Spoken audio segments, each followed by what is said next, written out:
Hello guys, welcome back to our channel. இன்னைக்கு நம்மளோட EV Tech News number 9 தான் பார்க்க போகிறோம். எஸ் இன்னைக்கு வந்துட்டு நம்ம 9வது எபிசோடு வரைக்கும் வந்தாச்சு. ஸோ இன்றைக்கும் பார்த்தீங்க அப்படின்னா நிறைய இன்ட்ரெஸ்டிங்கான நியூஸ் இருக்குது. ஸோ இந்த நியூஸ் கூட வந்து பார்த்தீங்கன்னா ஒரு OnePlus நியூஸ், ஒரு சாம்சங் நியூஸ் இருக்குது. ஸோ இது ரெண்டுமே ஆட் பண்ணியிருக்கேன். ஸோ ஏன் OnePlus நியூஸ் ஆட் பண்ணனா வந்து ரொம்ப யூஸ்ஃபுல்லான நியூஸ், ஸோ முக்கியமான நியூஸ். அதனால தான் வந்துட்டு OnePlus நியூஸ் வந்து ஆட் பண்ணியிருக்கேன். சாம்சங் நியூஸ் வந்து எதுக்காக ஆட் பண்ணியிருக்கேன்னா அதுவும் ஒரு இன்ட்ரெஸ்டிங்கான நியூஸ் தான். ஸோ அதையும் பார்க்கலாம். ஸோ இன்றைக்கும் இன்ட்ரெஸ்டிங்கான நியூஸ்லாம் இருக்குது. மறக்காமல் வீடியோவை ஸ்கிப் பண்ணாமல் பாருங்கள். ஸோ அதுக்காக தான் சொல்கிறேன். ஏன்னா அப்போ தான் நியூஸை வந்து நீங்கள் தெரிஞ்சிக்க முடியல. அதுக்காக தான், வேறு ஒன்றும் இல்லை. சரி வாங்க போகலாம். ஸோ இன்றைக்கி நம்ம பார்க்க போகிற ஃபஸ்ட் நியூஸ் என்ன அப்படி பார்த்தீங்கன்னா டெஸ்லாவோட நியூஸ் தான். டெஸ்லா வந்துட்டு யூஎஸில் அவங்களோட சேல்ஸ் வந்து டபுள் மடங்காக இன்க்ரீஸ் பண்ணிட்டாங்க. எஸ் யூஎஸில் வந்துட்டு அதாவது இன்ஜின் கார்ஸை விட எலக்ட்ரிக் கார்ஸ் தான் வந்து ரொம்ப விரும்புகிறாங்க போல். ஸோ அதனால தான் வந்துட்டு அவங்களோட சேல்ஸ் வந்து டபுள் மடங்காக இன்க்ரீஸ் ஆகிருக்கு. ஸோ அது மட்டும் ரீசன் கிடையாது. ஏன்னா டெஸ்லா கார்ஸ் வந்து எல்லாமே அந்தளவுக்கு ஒர்த்தாக இருக்கும். ஸோ அவ்வளோ ஸ்பெசிஃபிகேஷன், அவ்வளோ டீட்டெயில்ஸை வந்துட்டு இருக்குது. ஸோ அதனால தான் வந்துட்டு நிறைய பேர் வந்துட்டு டெஸ்லா காருக்கு மாறுறாங்க. அது மட்டும் இல்லாமல் சீப் அண்ட் பெஸ்ட் வந்து அதுதான். அதாவது ரேட்டில் சொல்லலை, நான் மெயின்டெனன்ஸ் இந்த விஷயத்தில் சொல்கிறேன். அது வந்து சீப் அண்ட் பெஸ்ட்னு சொல்கிறேன் டெஸ்லா காரை. ஸோ இது வந்து ஓவராலாக வந்து அவங்களோட ஆட்டோ மார்க்கெட்டே வந்து பார்த்திங்க அப்படின்னா 2.5% தான். ஆனால் டெஸ்லா வந்துட்டு அவங்களோட சேல்ஸை வந்து டபுள் மடங்காக இன்க்ரீஸ் பண்ணியிருக்கிறது ஒரு நல்ல விஷயம் தான். ஸோ இன்றைக்கி நம்ம பார்க்க போகிற ரெண்டாவது நியூஸ் என்ன அப்படின்னு பார்த்தீங்கன்னா இது வந்து பார்த்திங்க அப்படின்னா OnePlus நியூஸ். ஸோ யாருக்கெல்லாம் யூஸ் ஆகும் அப்படின்னு பார்த்தீங்கன்னா OnePlus யூசர்ஸ் இருக்குது பார்த்தீங்களா, அது OnePlus 3, 5, 5T, 6T, 6 இவங்க எல்லாத்துக்குமே வந்து ரொம்ப யூஸ்ஃபுல்லான நியூஸ். நான் ஏன் யூஸ்ஃபுல்லான நியூஸ்னு சொல்கிறேன் அப்படின்னா, உங்களோட பேட்டரி வந்து ரீப்ளேஸ்மெண்ட் பண்ணணும் அப்படின்னா வந்துட்டு OnePlus வந்துட்டு ஃப்ரீயாக பண்ணி தர போகிறாங்க. எஸ் ஒரு நல்ல விஷயம் தானே. OnePlus 3எல்லாம் வச்சுருக்கவங்களுக்குலாம் நேரம் பேட்டரி வந்து கண்டிப்பாக சார்ஜிங் நிற்காது. நீங்கள் போட்டிங்க அப்படின்னா ஒரு 1 or 2 hour கூட உங்களுக்கு சார்ஜிங் டைம் வராது. அதாவது அவ்வளோ நேரம் கூட உங்களுக்கு பேட்டரி வந்து நிற்காது. ஸோ அதனால தான் சொல்கிறேன். ஸோ அவங்க அந்த மாதிரி பேட்டரி இஷ்யூ இருக்கவங்க வந்துட்டு OnePlus 3, 5, 5T, 6, 6T இவங்களாம் வச்சுருந்தீங்க அப்படின்னா உங்களுக்கு பக்கத்தில் இருக்க OnePlus ஸ்டோருக்கு போயிட்டு நீங்கள் வந்து சேஞ்ச் பண்ணிக்கலாம், ஃப்ரீயாக ரீப்ளேஸ்மெண்ட் பண்ணிக்கலாம். பட் ஆனால் அதாவது அவங்க ரீப்ளேஸ் பண்ணி தரதுக்கான லேபர் சார்ஜ் இருக்குது பார்த்தீங்களா, அந்த லேபர் சார்ஜ் மட்டும் நீங்கள் பே பண்ணுற மாதிரி வரும். அந்த லேபர் சார்ஜ் வந்து எவ்வளோ அப்படின்னு பார்த்தீங்கன்னா 473 ரூபா. ஸோ இந்த 473 ரூபா கொடுத்துட்டு நீங்கள் உங்களோட OnePlus ஃபோனில் இருக்க பேட்டரியை வந்து நீங்கள் வந்து ரீப்ளேஸ் பண்ணிக்கலாம். ஸோ இதனால தான் வந்து OnePlus வந்து எப்போதுமே டாப் போயிட்டே இருக்காங்க. ஸோ அதனால தான். ஸோ அதே மாதிரி கலர் வாய்ஸும் கொண்டு வராமல் ஆக்சிஜன் வாய்ஸ்லேயே வச்சுருந்தாங்கன்னா இன்னும் இன்க்ரீஸ் ஆகும். சேல்ஸ் வந்து டபுள் மடங்கு, என்ன ட்ரிபிள் மடங்கு, 4 மடங்கு, 5 மடங்கு கூட OnePlus வந்து இந்தியன் மார்க்கெட்டில் வந்துட்டு வேறு லெவல் போவாங்க. ஸோ இது வந்து ஒரு சின்ன ரெக்வஸ்ட்டாக கூட வச்சுக்கோங்க. OnePlus பார்க்க மாட்டாங்க, என்றைக்காச்சும் ஒரு நாள் என் வீடியோ வந்து OnePlus பார்த்தீங்க அப்படின்னா கண்டிப்பாக வந்து இதை தெரிஞ்சு வச்சுங்க. ஆக்சிஜன் வாய்ஸ்லேயே இருக்கட்டும், கலர் வாய்ஸ் வேண்டாம்.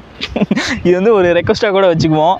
ஸோ அடுத்து நம்ம பார்க்க போகிற மூணாவது நியூஸ் என்ன அப்படின்னு பார்த்தீங்கன்னா இது வந்து டாடா நெக்ஸான் EV இருக்குது பார்த்தீங்களா. ஸோ இந்த டாடா நெக்ஸான் EV பற்றின நியூஸ் தான். ஏன்னா டெய்லியும் நெக்ஸான் நியூஸாக வருது அப்படின்னு கேட்டிங்கன்னா எஸ் அந்த மாதிரி தான் இருக்குது. ஸோ என்னென்னா அவங்களோட HP இருக்குது பார்த்தீங்களா, 129 HPலேருந்து 136 HPயாக வந்து இன்க்ரீஸ் பண்ண போகிறாங்க அவங்களோட பவரை. ஸோ பார்த்தீங்க அப்படின்னா 245 Nm டார்க் வந்து இன்க்ரீஸ் ஆக போகுது. ஸோ இதனால் உங்களுக்கு வந்து பவர் வந்து இன்னும் கொஞ்சம் அதிகமாகும். அண்ட் அது மட்டும் இல்லாமல் ARAயில் வந்துட்டு அவங்க வந்து சர்டிஃபை வந்து கிளியர் பண்ணியிருக்காங்க. ஸோ என்ன அப்படின்னு பார்த்தீங்கன்னா 312 km ரேஞ்ச் வந்து அஃபிஷியலாக கிடைக்க போகுது. ஸோ இப்போ கிடச்சிட்டு இருக்கிறத விட உங்களுக்கு மைலேஜும் பவரும் வந்து இன்னும் இன்க்ரீஸ் ஆகும். ஸோ அதனால் டாடா நெக்ஸான் EV வந்துட்டு சேல்ஸ் வந்து இன்னும் இன்க்ரீஸ் ஆகிறதுக்கு வாய்ப்பு இருக்குது. ஸோ டாடா நெக்ஸான் EVயோட சேல்ஸ் வந்து இன்க்ரீஸ் ஆக போகுது. ஸோ இதை கொண்டு வந்தாங்கன்னா சீக்கிரமாக கொண்டு வந்தாங்கன்னா நல்லாயிருக்கும் சேல்ஸ்லேயும். அடுத்து நம்ம பார்க்க போகிற 4வது நியூஸ் என்ன அப்படின்னு பார்த்தீங்கன்னா ஸோ இந்த நியூஸ்லாம் வந்து யாருக்காகனா ஆல்ரெடி EV கார் வச்சுருப்பீங்களா, ஸோ அவங்களுக்கு தான். ஸோ என்னோட EV காரில் வந்துட்டு எனக்கு வந்து கரெக்டாக மைலேஜே கிடைக்க மாட்டேங்குது ப்ரோ. ஸோ ஏதாவது பேட்டரி மைலேஜ் கிடைக்கிற மாதிரி ஒரு இன்க்ரீஸ் பண்ணுறதுக்கு ஒரு டிப்ஸ் கொடுங்க அப்படின்னா ஸோ அவங்களுக்கு தான் வந்து இந்த நியூஸ் வந்து யூஸ் ஆகும். ஸோ என்ன அப்படின்னு பார்த்தீங்கன்னா உங்கள் காரில் நீங்கள் ட்ரைவ் பண்ணிட்டு போகிற அளவுக்கு பேட்டரி இன்னொன்று எதில் கன்சியூம் பண்ணணும் அப்படின்னு பார்த்தீங்கன்னா நீங்கள் வந்து ஏசி ஆன் பண்ணி வச்சுருப்பீங்கல்ல. ஃபுல் டைம் வந்து ஏசி ஆன் பண்ணி வச்சுருந்தீங்க அப்படின்னா உங்களுக்கு நீங்கள் ட்ரைவ் பண்ணும்போது எவ்வளோ கன்சியூம் பண்ணுதோ அதே அளவுக்கு நீங்கள் ஏசி ஆன் பண்ணி வச்சுருந்தீங்கனாலும் உங்களுக்கு பேட்டரி கன்சியூம் வந்து டபுளாக இருக்கும். ஸோ அதனால் வந்துட்டு நீங்கள் வந்துட்டு ஒரு ஏசி ஆன் பண்ணிங்க அப்படின்னா ஒரு ½ hour ஆன் பண்ணி வச்சுட்டு திரும்ப ஆஃப் பண்ணி வச்சுருங்க. கூலிங்லாம் போனதுக்கப்புறம் திரும்ப மறுபடியும் ஏசி ஆன் பண்ணி வச்சுங்க. ஸோ இந்த மாதிரி வந்து அது எப்படி ப்ரோ ஏசி கார் வாங்கிட்டு ஏசி ஆன் பண்ணாமல் இருந்தால் எப்படி அப்படின்லாம் நினைக்காதீங்க. ஸோ லாங் போகிறீங்க, எனக்கு வந்துட்டு மைலேஜ் கொஞ்சம் எக்ஸ்ட்ராவாக கிடைக்கணும், அந்த மாதிரி இருக்க டைமில் மட்டும் இதை ஃபாலோ பண்ணுங்கள். இதை ஃபாலோ பண்ணிங்க அப்படின்னா உங்களுக்கு பேட்டரி ஹெல்த் வந்து இன்க்ரீஸ் ஆகிறதுக்கு வாய்ப்பு இருக்குது. மைலேஜும் வந்து சேர்த்துக்கு எக்ஸ்ட்ராவாக கிடைக்கும் கண்டிப்பாக. ஸோ இதனால தான் சொல்கிறேன், இந்த டிப்ஸ் வந்து யூஸ்ஃபுல்லாக தான் இருக்கும் கண்டிப்பாக EV கார் வச்சுருக்கவங்களுக்கு. ஸோ இன்றைக்கி நம்ம பார்க்க போகிற 5வது நியூஸ் என்ன அப்படின்னு பார்த்தீங்கன்னா இது வந்துட்டு ஒரு சாம்சங் நியூஸ் தான். இது வந்துட்டு என்ன அப்படின்னா ஸோ சாம்சங் A21s இருக்குது பார்த்தீங்களா. சாம்சங் A21s வந்து பார்த்திங்க அப்படின்னா ஃபயர் ஆகிருக்கு, அதாவது பிளாஸ்ட் ஆகிருக்கு. அதாவது என்னென்னா OnePlus Nord 2 வந்து வெடிச்சிச்சில்ல, அதை வந்துட்டு எல்லோரும் OnePlus Nord 2 வெடிச்சிருச்சுலாம் சொல்லிட்டு பேசினாங்க. பட் ஆனால் A21s வெடிச்சிருக்கு. இந்த சாம்சங் A21s வெடிச்சது வந்துட்டு யாருமே பேச கிடையாது. ஸோ EVயில் என்ன அப்படின்னா ஒரு ஃப்ளைட் பறந்துட்டு இருக்கும்போது ஃப்ளைட்டில் இருந்த A21s ஃபோன் வந்து வெடிச்சிருக்கு. பட் ஆனால் அது வந்து என்ன ரீசன்னால் வெடிச்சிச்சு அப்படிங்கிற ரீசன் வந்து இன்னும் வந்து தெரியலை, இன்னும் அஃபிஷியலாக வந்து சொல்லலை. பட் ஆனால் சாம்சங் A21s ஃபோன் வந்து வெடிச்சிருக்கு. ஸோ நான் வந்து சாம்சங் மேலே குறை சொல்ல கிடையாது, சாம்சங் வந்துட்டு ஒரு நல்ல பிராண்டு தான். சாம்சங்கில் குவாலிட்டி வைஸ் பார்த்திங்க அப்படின்னா வேறு லெவலில் தான் இருக்கும். ஸோ இதை வந்து எதனால் வெடிச்சிச்சு அப்படின்றது தெரியல. பட் ஆனால் நீங்கள் வந்து யாரும் இன்னும் அஃபிஷியலாக அந்த நியூஸ் வந்து சொல்ல கிடையாது. பட் ஆனால் தவறாக எடுத்துக்காதீங்க. ஸோ நான் வந்துட்டு நார்டுக்காகவும் OnePlusக்காகவும் சப்போர்ட் பண்ணல, சாம்சங்க்கு வந்து தாழ்த்தியும் பேச கிடையாது.